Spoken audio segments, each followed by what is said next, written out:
So, audit of fixed assets. See, இதுல நிறைய audits இருக்கு. Audit of a hotel, audit of travel agency. இதுல வந்து எனக்கு இந்த வாட்டி audit of hospital வரும் அப்படின்ற மாதிரி ஒரு இண்டிகேஷன்ஸ் மாதிரி இருக்கு. And apart from that revision கொஷின்ஸ்ல வந்து அவங்க என்ன கேட்டிருக்காங்கன்னா audit of a health care organisation கேட்டிருக்காங்க. அப்புறம் அதை தவிர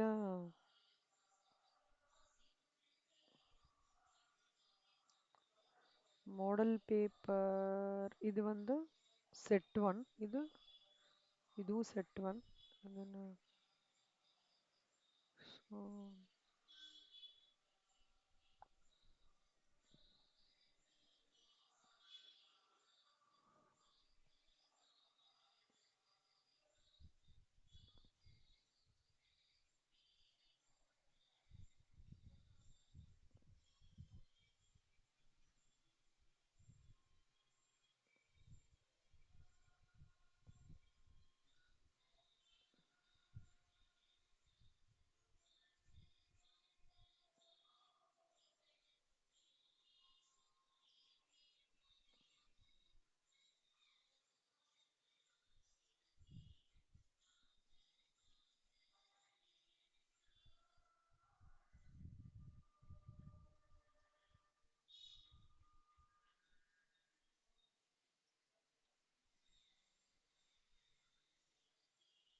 cost audit reporting requirement of a cost audit ரொம்ப இம்பார்ட்டன்ட்.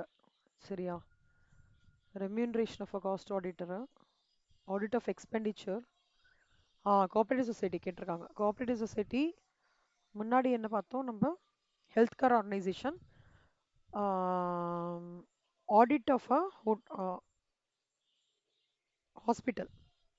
ஸோ ஹோட்டல் ஆடிட்டோட ஹோட்டல் அப்படின்னா மெயினாக ஹோட்டலில் என்னெல்லாம் ஞாபகம் வரும் உங்களுக்கு? ஒரு ஹோட்டலாக இருந்ததுன்னா ரூம்ஸ் இருக்கும், அப்புறம் ஃபுட்டும் கொடுப்பாங்க சேர்ந்து இருக்கும். அப்போ நாங்கள் அந்த பார்க்கிங் இவெண்ட்லேருந்து ஆக்குபென்சி ரேட்ஸு, இது ரூம் ரெவென்யூன்றது ஆப்ரேஷனல் காஸ்டிங்கோட இது கம்ப்ளீட்டாக ஞாபகம் வச்சுக்கோங்க. ஃபுட் பீவரேஜ்ன்றது என்னெல்லாம் கொடுப்பாங்க, பாஸ் இருந்ததுன்னா அதுக்கு தகுந்த மாதிரி அந்த டீட்டெயில்ஸ்லாம் இது பண்ணோம். அதை தவிர சுற்றி இருக்கிற ஈவெண்ட்ஸ், கான்ஃபரன்சஸ் ஹாலு, அதெல்லாம். அப்புறம் operational expenses, cost of goods sold, fixed assets. Fixed அசெட்னா அந்த ஃபர்னிச்சர் எக்யூப்மெண்ட்டு, ஹோட்டல்ஸ்க்கு தகுந்த அந்த இது, அப்புறம் அதோட அசெட் ரெஜிஸ்டர், அதெல்லாம். இன்டர்னல் கண்ட்ரோல்ஸ்ன்றது இவங்க எப்படி கேஷ் மூவ்மெண்ட் இதில் எப்படி பண்ணுறாங்க, இன்வென்ட்ரி மூவ்மெண்ட்ன்றது வந்து எப்படி ஸ்டாக் லெவல்ஸ்லாம் அக்யூரேட்டாக ரெக்கார்ட் ஆயிருக்கா, பேரோல்லாம் இவங்களுக்கு எப்படி அந்த ஸ்டாஃப் ஒர்க் பண்ணுறாங்களா அவங்களுக்கு பேரோல் ரெக்கார்ட்ஸ்லாம் கரெக்டாக பண்ணுறாங்களா, கம்ப்ளைண்ட்ஸ் அண்ட் லீகல் ரெக்குயர்மெண்ட்ஸ்ன்றது licensing and permits, taxation. So auditors வந்து check that the hotel complies with all the necessary local licences. Financial statement இதுலலாம் ஃபினான்ஷியல் ஸ்டேட்மெண்ட் அக்யூரசி பார்ப்பாங்க. அதுதான் கன்க்ளூஷன். அது வந்து ஆடிட் ஆஃப் அ ட்ராவல் ஏஜென்சிஸ்ன்றது எப்படின்னா, ட்ராவல் ஏஜென்சினா டக்குனு உங்களுக்கு என்ன ஞாபகம் வரும்? ஒரு பேக்கேஜ் டூர்ஸ் மாதிரி இருக்கும், இல்லை ரீஃபண்ட் கொடுப்பாங்க. சம்டைம்ஸ் அவங்களுக்கே வந்து புக்கிங்லாம் வந்து கேன்சலேஷன்ஸ் ஆயிருக்கும். இப்போ திருப்பதி புக்கிங்லாம் ட்ராவல் ஏஜென்சியில் ஒரு ஆடிட் வராங்கன்னா புக்கிங் வந்து நடந்திருக்கும், ஆனால் ரீஃபண்ட் வந்திருக்கும். ஓகே, அதெல்லாம் வந்து கரெக்டாக ரெக்கார்ட் பண்ணியிருக்காங்களா, இல்லை புக்கிங் ஃபீஸ் கமிஷன்ஸ்லாம் எவ்வளோ தூரம் வாங்குறாங்க, ஏர்லைன்ஸோட கனெக்ட் இருக்கும் உங்களுக்கு, கார் ரெண்டல் சர்வீசஸ் வச்சுருப்பாங்க, ஹோட்டல்ஸோட கனெக்ட் இருக்கும். அதெல்லாம் எப்படி ட்ராவல் ஏஜென்சி ஒர்க் பண்ணுறாங்க. அதில் 3 கேட்டகரி. ஆப்ரேட்டிங் எக்ஸ்பென்சஸ் எப்படி நடத்துகிறாங்க, புக்கிங் ஃப்ளைட்ஸ் பண்ணும்போது எப்படி கஸ்டமர்ஸ்க்கு வந்து கரெக்டாக அவங்க கஸ்டமர்ஸ் கிட்டேருந்து வாங்குறதும் இவங்க கொடுக்குற சர்வீசஸும் கரெக்டாக மேட்ச் ஆகிறதா. அப்புறம் கேஷ் ஹேண்ட்லிங் வந்து ஃப்ளோ மேனேஜ்மெண்ட் எப்படி நடத்திடுறாங்க. பேங்க் ரெக்கன்சிலேஷன்றது வந்து cash balances report and financial ஸ்டேட்மெண்ட்டும் ஆக்சுவல் பேங்க் பேலன்சஸும் மேட்ச் ஆகிறதா. Internal controls, so fraud risk, internal procedures எல்லாமே. Complaints with legal and tax requirements, so licences and permits, travel agent licences. Tax complaints வந்து the agency's complaints with tax regulations, including sales tax, GST, income taxes review. Final statements review. Accuracy of financial statements, clients deposits. Cinema hall செம்ம easy. நான் அந்த cinema ஹாலில் உள்ள நடக்கிறதுலாம் பார்த்துக்கோங்க. Ticket Gounder, அதுக்கப்புறம் உள்ள வந்து பாப்கார்ன்ஸ்லாம் கொடுப்பாங்க, அப்புறம் ட்ரிங்க்ஸ் ஸ்நாக்ஸ் அதோட ரிவ்யூ பண்ணுறது. அப்புறம் அட்வர்டைசிங் சார்ஜஸ்லாம் நீங்கள் சினிமா இதோட நடுலலாம் பார்த்தீங்கன்னா அட்வர்டைஸ்மெண்ட்லாம் வரும்ல, அதுக்கெலாம் வந்து என்ன ரெவென்யூ வருது, அந்த ரெவென்யூ இங்கே கரெக்டாக அக்கௌண்ட் பண்ணியிருக்காங்களா இல்லையா, அங்கே வந்து நம்மளுக்கு வந்து டிக்கெட்லாம் கொடுப்பாங்களா அவங்களோட சேலரிஸ்லாம் கரெக்டாக கொடுக்குறாங்களா, இவங்களோட இன்வென்ட்ரி லெவலில் பர்ச்சேசிங் ப்ராக்டிசஸ்ஸு அதெல்லாம் எப்படி கொடுக்குறாங்க. கேஷ் ஹேண்ட்லிங் அண்ட் ரெக்கன்சிலேஷன் வந்து டிக்கெட் அண்ட் ஃபுட் சேல்ஸ் அதெல்லாம் எப்படி பண்ணியிருக்காங்க? Cash registered. Internal record controls வந்து டிக்கெட்டிங் சிஸ்டம் எப்படி நடக்கிறது? Inventory controls. அதே மாதிரி கம்ப்ளைண்ட்ஸ் இப்போ cinema though it's an entertainment they should follow some local laws. ஓகேவா? ஷோயிங் ஃபிலிம்ஸாக இருக்கட்டும். இப்போ சில ஃபிலிம்ஸ் வந்து லைசன்சிங் ரெக்குயர்மெண்ட்லாம் கரெக்டாக பண்ணியிருக்கணும் அவங்க. அதுக்கப்புறம் இல்லாமல் சேல்ஸ் டாக்ஸ் சர்வீஸ் டாக்ஸ்லாம் கரெக்டாக கொடுத்துருக்கணும். ஃபினான்ஷியல் ஸ்டேட்மெண்ட்ஸ் ரிவ்யூஸ் வந்து பிஎன்எல் பேலன்ஸ் ஷீட் கரெக்டாக இருக்கான்னு பார்க்கணும். ரெஸ்டாரண்ட்ன்றது ஆல்ரெடி நம்ம பார்த்தோம் இல்லையா? Food, drinks, take out and delivery அந்த மாதிரி இருந்தது. அடிஷனல் சர்வீசஸ் இவங்களே ஒரு கேட்டரிங் ஏஜென்சி வச்சுருவாங்க, இவங்களே டேக்அவே வச்சுருக்காங்க, இவங்களே ஹோட்டல் வச்சுருக்காங்கன்னா அதுக்கு தகுந்த மாதிரி நான் அந்த ஸ்டாஃப்ஸ்க்குலாம் எப்படி கொடுக்குறாங்க? இப்போ ஓலா டென்சோ மூலமாக போட்டு வாங்குறாங்களா? அந்த பில்ஸ்லாம் கரெக்டாக ட்ராக்கிங் இருக்கா? அதுக்கான கேஷ் ட்ரான்சாக்ஷன்ஸ்லாம் கரெக்டாக பண்ணுறாங்களா? இவங்களோட சிஸ்டம்ஸ் ரெஸ்டாரண்ட்ஸ் பிஓ சிஸ்டம் வந்து கரெக்டாக நடந்துட்டு இருக்கா? ஏதாவது இன்டர்னல் கண்ட்ரோல் பேமெண்ட்ஸா? இப்போ கிரெடிட் கார்டில் வந்து தேய்க்கிறாங்க அப்படின்னா அவங்களுக்கு பேமெண்ட்ஸ் கரெக்டாக வருதா? ரெக்கன்சிலேஷன் கரெக்டாக நடக்கிறதா? So inventory controls, employee control. So என்ன பேசிக்காக நீங்கள் அண்டர்ஸ்டாண்ட் பண்ணிக்கணும், அந்த இப்போ ஹோட்டல்னா ஹோட்டலுக்குள்ளே நம்ம போகும்போது என்னெல்லாம் பார்ப்போம், அதை வந்து ஒரு ஆடிட்டர் பர்வியூவில் நம்ம கனெக்ட் பண்ணி சொன்னோன்னா முடிஞ்சு போச்சு, அவ்வளோதான். அதே மாதிரி ஆடிட் ஆஃப் லோக்கல் பாடிஸ்ன்னு வரும்போது எப்படி அதாவது இந்த மாதிரி government funded local self government entities தான் இது வந்து முனிசிபல் கார்பரேஷன்ஸ் அந்த மாதிரி இருக்காங்க இல்லையா? அவங்களெல்லாம் பஞ்சாயத்து அவங்களோட ஃபினான்ஷியல் ஸ்டேட்மெண்ட்ஸ் ரிவ்யூ எப்படி பண்ணணும்னா அவங்களுக்கான பேலன்ஸ் ஷீட்டை செப்பரேட்டாக பார்க்கணும், இன்கம் அண்ட் எக்ஸ்பெண்டிச்சர் செப்பரேட்டாக பார்க்கணும், எப்படி ஸ்பெஷல் ஃபண்ட்ஸ்லாம் அவங்க யூட்டிலைஸ் பண்ணியிருக்காங்க. அதே மாதிரி ரெவென்யூ கலெக்ஷன், கிராண்ட் மேனேஜ்மெண்ட் அதெல்லாம் ப்ராப்பராக பண்ணணும். பப்ளிக் ஃபண்டை வந்து யூட்டிலைசேஷன் எப்படி பண்ணுறாங்க, இல்லை இவங்க ஒரு கான்ட்ராக்ட் மாதிரி எடுத்தாங்களா, அந்த கான்ட்ராக்ட்டுக்கான டீலிங் கரெக்டாக பண்ணுறாங்களா, ஸ்டேஜ் பை ஸ்டேஜ் வந்து செட்டில்மெண்ட் பண்ணுறாங்களா, இன்டர்னல் கண்ட்ரோல் மெக்கானிசம்ஸ் கரெக்டாக ஃபாலோ ஆகிறதா, லோக்கல் ரூல்ஸ் அண்ட் ரெகுலேஷன்ஸ் பண்ணுறாங்களா, பட்ஜெட் போடுறாங்களா, அதுக்கும் ஆக்சுவல்ஸ்க்கும் எவ்வளோ இது வருது. இப்போ வந்து public welfare schemes, public welfare இப்போ ஹெல்த், எஜுகேஷன், இன்ஃப்ராஸ்ட்ரக்சர் அதெல்லாம் தான் எப்படி கொடுக்குறாங்க. கேபிட்டல் ப்ராஜெக்ட்ஸ் இப்போ ரோட்ஸ் போடுறாங்க, முனிசிபல் வந்து ரோட்ஸ் போடுறதோ, பார்க்ஸு, பப்ளிக் பில்டிங்ஸு, இல்லை அங்கேயே பக்கத்தில் வந்து இபி அந்த கனெக்ஷன்ஸ் கொடுக்கறது in order to help the பப்ளிக்னா எப்படி பண்ணுறாங்க. ஸோ பர்ஃபார்மன்ஸ் ஆடிட் இந்த மாதிரி இருக்கிறதுல டிரான்ஸ்பரன்சி அக்கௌண்டபிலிட்டி கொடுக்கறதா ஆடிட் ஆஃப் லோக்கல் பாடிஸ். அட்வான்சஸ்னா என்ன அர்த்தம்னா கிரிட்டிக்கல் ஆஸ்பெக்ட். பேங்கிங் ஆடிட்ல ரொம்ப இம்பார்ட்டண்ட்டாக பார்ப்பாங்க. பேங்க்ஸ் அசட்ஸ் அண்ட் ரெவென்யூவை வந்து சிக்னிஃபிகண்ட் போர்ஷன் பார்ப்பாங்க. தீஸ் இங்கே அசட்ஸ்லாம் பார்த்தீங்க அப்படின்னா ரிஸ்க் லைக் டிஃபால்ட்ஸ் இருக்கும், இம்ப்ராப்பர் கிளாசிஃபிகேஷன் இருக்கும்.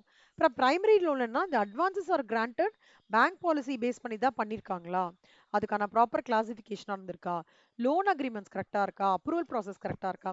நம்ம ஆல்ரெடி பார்த்தோம் தெரியுமா, standard substandard doubtful debts.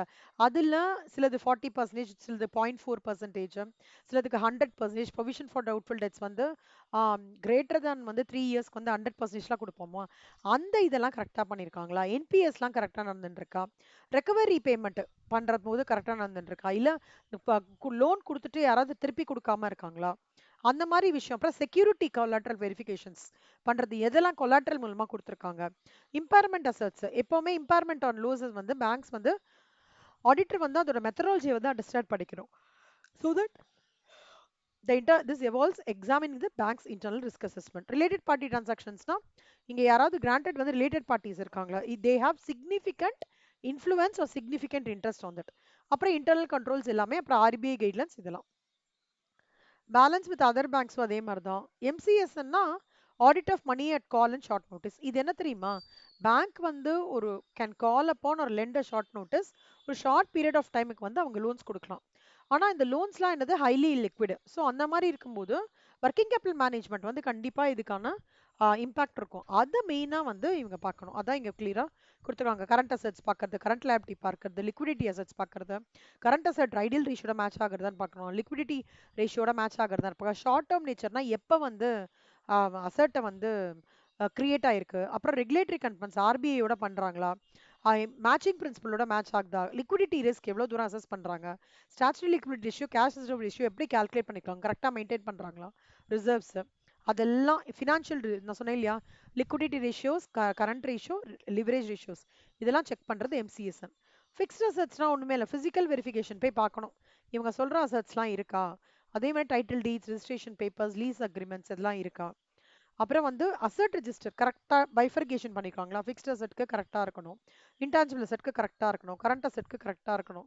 So repairs and maintenance எவ்வளோ தூரம் இருக்கு, டெப்ரிசியேஷன் கால்குலேஷன் என்ன, டெப்ரிசியேஷன் ரெசிடுவல் வேல்யூ எவ்வளோ, நம்பர் ஆஃப் இயர்ஸ் என்ன, டைப் ஆஃப் என்ன method of depreciation, straight line மெத்தடா, ரெடியூசிங் பேலன்ஸ் மெத்தடா, அதெல்லாம் பார்க்கறது. One point of time whenever any drastic changes occur the company goes for revaluation, அது எப்படி நடக்கிறது, இம்பேர்மெண்ட், டிஸ்போஸ் ஆகும்போது மிஷினரி டிஸ்போசல் அக்கௌண்ட் யூஸ் பண்றாங்களா இல்ல எல்லாத்தையும் மிஷினரி அக்கௌண்ட்கே போடுறாங்களா. ஸோ இதெல்லாம் வந்து செக் பண்றது தான் வந்து ஃபிக்ஸ்ட் அசெட்ஸ் வருது. பில் சென்ட் ஃபார் கலெக்ஷன் வந்து எல்லாம் பில்ஸ் ரிசீவபிள் ரிலேட்டடா. பில் சென்ட் ஃபார் கலெக்ஷன்னா என்னன்னா, பில் சென்ட் ஃபார் கலெக்ஷன் இப்போ ட்ராயர் கொடுப்பாங்களா அதை வந்து இவங்க ஸ்க்ரூட்டினி பண்றது.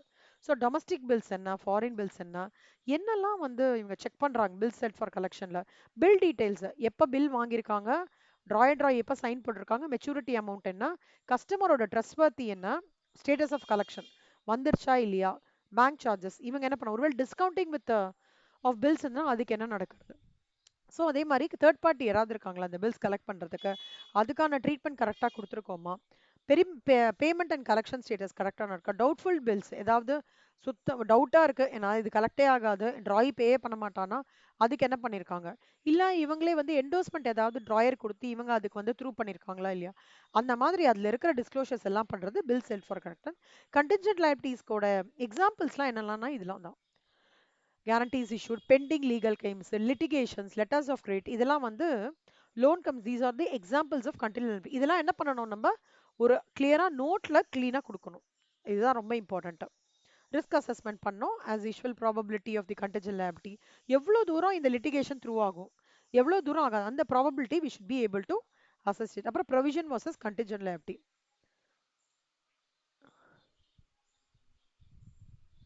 Reviewing the bank's performance with the contingent liabilities. Communications with the bank's management, இது அப்படியே பார்த்து. பில்ஸ் பேபிளும் அதே மாதிரி தான். இப்போ இது பில்ஸ் பேபிள்ன்றது என்ன, promissory note, bills of exchange, ராயரோட அசஸ்மெண்ட்டு, ட்ராயி எவ்வளோ வந்து இவங்க டிஸ்கவுண்ட் பண்ணி கொடுத்துருக்காங்க, எவ்வளோ பேமெண்ட் பில்ஸ் ஆஃப் எக்ஸ்சேஞ்ச்லேருந்து வருது, சப்போர்ட்டிங் டாக்குமெண்டேஷன் என்ன இருக்குது, கிளாசிஃபிகேஷன் கரெக்டாக பண்ணியிருக்காங்களா, ரெக்கன்சிலேஷன் கரெக்டாக நடந்திருக்கா, ஓகேவா, இதெல்லாம் சொல்கிறது வந்து பில்ஸ் பேபிள். borrowing டெபாசிட்ஸ் அதே மாதிரி லோன் டாக்குமெண்டேஷன் கொலாட்ரலோட கொடுத்துருக்காங்களா, இந்த டேர்ம்ஸ் அண்ட் அக்ரிமெண்ட் கரெக்டாக இருக்கா, டேட்டு கரெக்டாக பண்ணியிருக்காங்களா, இன்ட்ரெஸ்ட் ரேட் கரெக்டாக கொடுத்துருக்காங்களா, borrowing லிமிட்ஸ் வந்து கரெக்டாக ஃபிக்ஸ் பண்ணியிருக்காங்களா, அப்புறம் வந்து டிஸ்க்ளோஷர் ஆஃப் borrowings கரெக்டாக இருக்கா, அப்புறம் கரண்ட் அக்கௌண்ட், சேவிங்ஸ் அக்கௌண்ட் எப்படி, இது எல்லா டைப்ஸையும் க்ளீனாக வெரிஃபை பண்ணுறது. எங்கேயாவது வந்து மெச்சூரிட்டி பீரியட் கொடுக்குற கஸ்டமர்ஸ்க்கு கொடுத்துட்டாங்களா, இன்ட்ரெஸ்ட் ரேட்டில் வந்து ஏதாவது ஃப்ளக்சுவேஷன்ஸ் வருதா, இல்லை வந்து டெபாசிட் ரெக்கன்சிலேஷன் கரெக்டாக நடந்திருக்கா, இதெல்லாம் பார்க்கறது. அது ஆடிட் ஆஃப் காலேஜ் ரொம்ப ஈஸி. நீங்கள் காலேஜில் உள்ள என்ன நடக்கும் அது எல்லாத்தையும் இது பண்ணிங்கன்னா ஈஸியாக பண்ணிடலாம். ஹாஸ்பிட்டல் முக்கியமானது, பேஷண்ட் ஃபீஸ் அண்ட் சார்ஜஸ் கரெக்டாக நடக்குதா, இன்சூரன்ஸ் ரீஎம்பர்ஸ்மெண்ட் கரெக்டாக நடக்குதா, பப்ளிக் ஹாஸ்பிட்டல் சேரிட்டபிள் ஹாஸ்பிட்டல்ஸ்னால் எப்படி, அட்வான்ஸ் பேமெண்ட்ஸ், அப்புறம் சாலரிஸ் அங்கே இருக்கிறவங்களுக்கு டாக்டர்ஸ் நர்சஸ் அட்மினிஸ்ட்ரேட்டிவ் ஸ்டாஃப்ஸ்க்கு எப்படி கொடுக்குறாங்க, கிளினிக்கல் காஸ்ட் எப்படி நடக்கிறது, எக்யூப்மெண்ட் இருக்குல்ல, x-ray scanning machine, medical equipments, அப்புறம் வந்து சிடி ஸ்கேன், அந்த ஸ்கேன் அதுக்குன்னு தனித்தனி 3 ரூம்ஸாக இருக்கும்ல, அந்த மெயின்டெனன்ஸ் எப்படி நடக்கிறது, அதுக்கு வந்து இவங்க பில்லிங் கரெக்டாக பண்ணுறாங்களா இல்லை பில்லிங்கை ஓவர் ஸ்டேட் பண்ணி பார்த்துருக்காங்களா, அந்த பில்லிங் வந்து கரெக்டாக கேஷ் பேலன்ஸ்லையும் பேங்க் பேலன்ஸ்லையும் ரெஃப்ளெக்ட் ஆயிருக்கா, இன்சூரன்ஸ் கிளைம்ஸ் எல்லாம் பப்ளிக்கிட்ட ஜாஸ்தியாக வாங்குறாங்க கம்மியாக வாங்கலாங்க, டைம்லியாக நடக்கிறதா. So fixed assets and depreciation அதுலேயே இல்லை, இந்த டாக்டர்ஸ்க்கும் அந்த ஹாஸ்பிட்டலுக்குமான ஏதாவது சிக்னிஃபிகண்ட் இன்ஃப்ளூயன்ஸாக இருக்கா, அதில் ஏதாவது இவங்க இது பண்ணுறாங்களா. ஸோ ரிலேட்டட் பார்ட்டி டிரான்சாக்ஷன்ஸ் வந்து ரொம்ப இம்பார்ட்டண்ட்டான விஷயம் ஹாஸ்பிட்டல்ஸில். அப்புறம் லீகல் அண்ட் லைசன்சிங்காக இருக்கட்டும், அப்புறம் ஹெல்த் சேஃப்டி கம்ப்ளைண்ட்ஸாக இருக்கட்டும், என்டோமெண்ட் ஃபண்ட்ஸாக இருக்கட்டும், ஓகே, அது ரொம்ப ரொம்ப ரொம்ப important. Internal control system should be in place. Review of contracts and agreements இது நல்லா பார்த்துக்கோங்க. கோஆபரேட்டிவ் சொசைட்டி வந்து review of cooperative societies legal framework. Cooperative சொசைட்டியில் நார்மலாக சொசைட்டிஸ் ஆக்ட் பேஸ் பண்ணி தான் நடக்கும். மெம்பர்ஷிப் ரெக்கார்ட்ஸ் கரெக்டாக இவங்க பேர்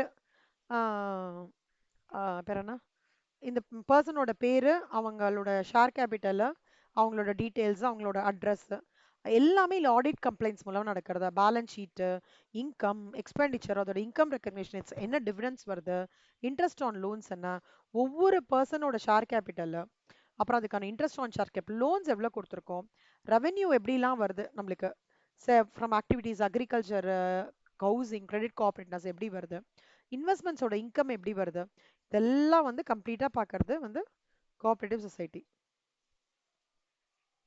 அவ்வளோதான்.